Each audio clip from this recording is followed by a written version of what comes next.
Bon après-midi à tous. Goedemiddag allemaal. En ik had gehoopt dat Danny van der Poorten hier ook aanwezig zou zijn, maar jammer genoeg kon hij niet komen. Ik ben de enige DGN uit 2170 die hier aanwezig is. Ik ga u proberen uit te leggen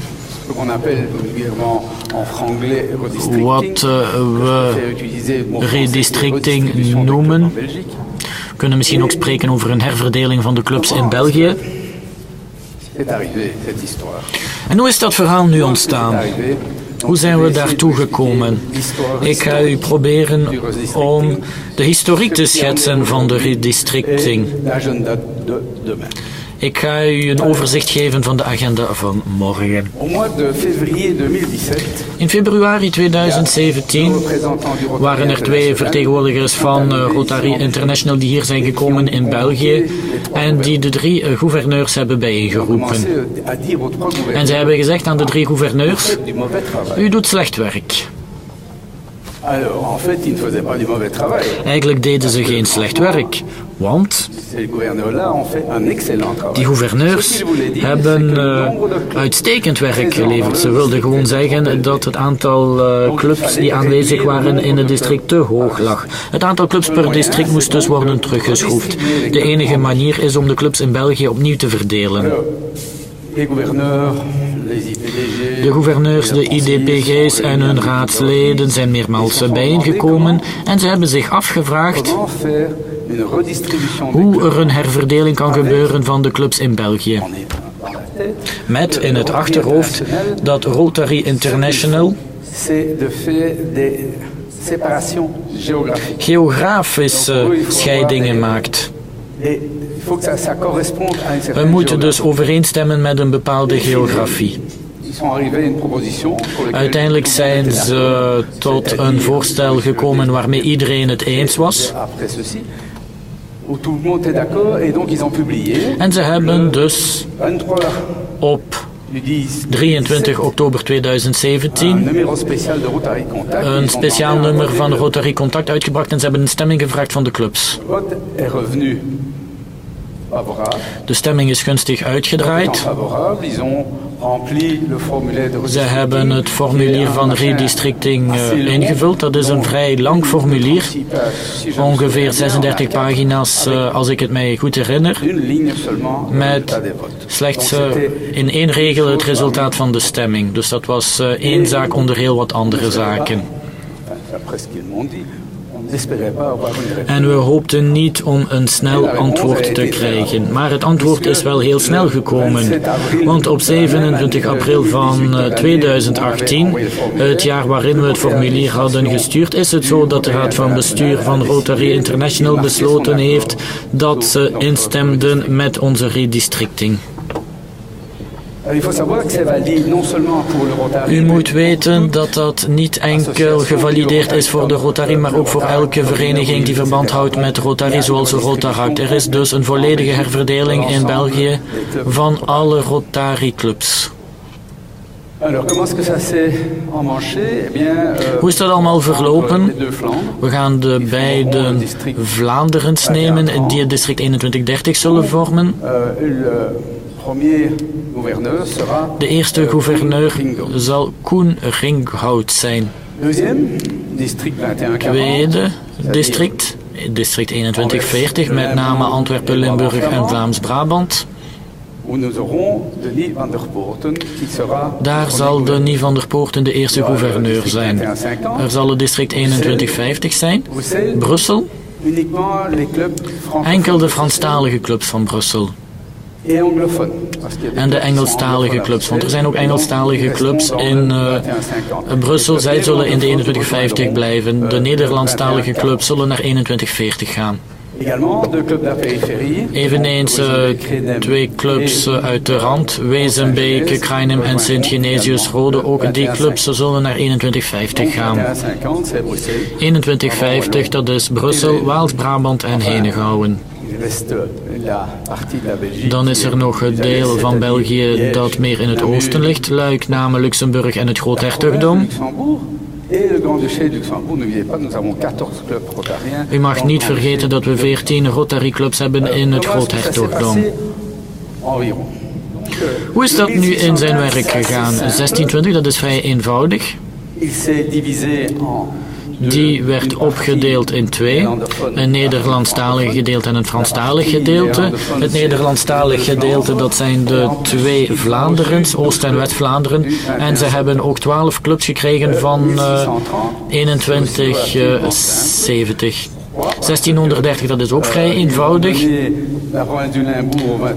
Ze hebben Limburg toegekend aan 2140 en aan 2160 hebben ze Luxemburg en Luik en het Groothertogdom toegekend. Ons district 2170 gaat een beetje uiteengesplitst worden, want een deel gaat naar 2130, een tweede deel gaat naar 2140 en een derde deel zal naar 2150 gaan. En tenslotte, de hele provincie Namen zal naar 2160 gaan. U ziet dus dat het verre van eenvoudig is. Op de kaart achter mij ziet u de voorstelling en de volgende kaart zal u de dichtheid geven van clubs per district. Eerst ga ik u de huidige situatie laten zien. De huidige situatie dus. De eerste, helemaal onderaan. Ik probeer met de pointer.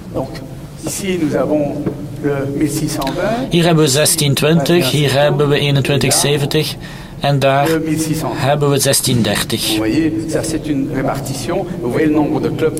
U ziet het aantal clubs per district. Dat heeft dus geleid tot deze herverdeling. Dit is nu hetzelfde, maar per nieuw district.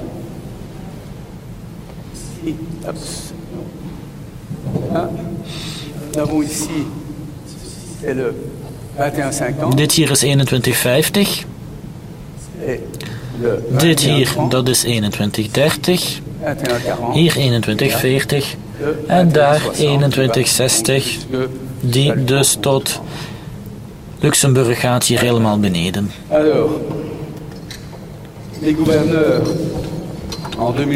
De gouverneurs in 2019-2020, dat zijn de laatste gouverneurs van de bestaande districten.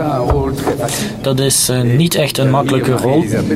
En ik heb veel waardering voor Marie-Elisabeth, omdat zij aanvaard heeft om deze rol op zich te nemen, omdat de structuur van het district moet worden bestudeerd. Er moet worden samengewerkt met alle comité's. En al die comité's moeten eigenlijk weer vanaf nul beginnen. In principe vanaf nul. Dat is niet helemaal waar, omdat er ook districten zijn waar de helft of de 3/4 van het district naar een nieuw district gaat. Maar voor 2170 en voor 2150 is dat echt wel zo dat er geen structuur is. Dus we moeten daar eigenlijk medelijden mee hebben. En er is ook de kwestie van tegoeden van elk district. En die tegoeden, die bezittingen moeten verdeeld worden. We hebben de vraag gesteld aan de Rotary International, want er waren meerdere mogelijkheden om te verdelen. We konden dat verdelen per gewest, per club. Of per PIB-hoofd. Rotary International heeft gezegd dat we geen keuze hadden. Het moest worden verdeeld per BIP-hoofd. En het ergste, voor de nieuwe gouverneurs is dat ze hun eigen district moeten beheren tot 30 juni 2020. De comité's van de 4 nieuwe districten hebben ook werk. Er moet een districtgouverneur zijn op 1 juli 2020. Er moet een verkozen districtgouverneur zijn en er moet ook een benoemde districtgouverneur zijn. Er moet een comité, een schatbewaarder zijn. Er moet een budget vastleggen. Je moet ook een bijdrageniveau vastleggen. Je moet een kalender vastleggen. Dus er is heel veel werk. Voor de voormalige districten, we hebben het al gezegd. Tijdens dit gouverneurschap van Marie-Elisabeth zal er geen PETS, geen DTS, geen DTA, geen verkiezing van een nieuwe gouverneur zijn en er zal ook geen budget zijn. Dat zal enkel voor het volgend jaar zijn. Maar voor het nieuwe district, hier toon ik u het voorbeeld van 2150. We hebben al een aantal zaken gedaan. Ik werd verkozen als benoemd gouverneur. Ik woon in Plancenoit, dus ik zit voor de helft in Waals-Brabant en voor de helft in Brussel. We hebben een benoemde districtgouverneur aangesteld voor 2021-2022. Het gaat om Pierre Leconte. Pierre, wil je even recht staan?